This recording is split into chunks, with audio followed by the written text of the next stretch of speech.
वचपाक खूब त्रास जाल्ले आसा जेन्ना ते लायट इथे हाका लागून खणलेले पळय ते तशेंच सारले। हांव सुद्दां आतां रवी नायक मेलो म्हणून सांग पूण तेजे पयलीं हांव गेल्लो तेजे कडेन सांगपाक म्हणून तेणें म्हाका कितें सांगलें तुका एकट्याकूच लागता रे अशें म्हणलें। मागीर हांव तसोच परतोन येयलो आनी कितें सांगता आसता न्ही पूण सगळे जावन एकदम वचोंक शकना आमी पूण तरी आसतना आमी गेले कित्याक सांगपा लागून आमचे गाडयो सुद्दां सपोन आतां कामाक येयल्ल्यो आसा आमच्योच गाडयो येयल्ल्या आनी लोक इतलो वयता हांगा सुद्दां एक्सिडेंट जावन पडटा।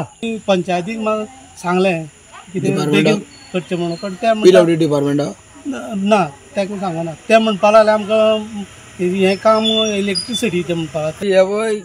तेणी हो 11 kg केबल हाटी हाडलो न्हू तो खड्डे मारले आनी चर मारले सारके मोठे मोठे आनी हो रस्तो सगळो पेड्ड्यार मोडलेलो आसा आनी आतां आमी गाडयो तरी कशी चलोवपाच्यो कांयच समजना। फाटली जाय येता म्हूण आमकां म्हणून लागले ते रस्त्यात मुगो मातशें कवर मारता आनी सिलिंडर मारता आनी दिता पूण तो ना चवथ जाली आतां परत दिवाळी जाली तरीकूय पत्तो ना। The voice for Con.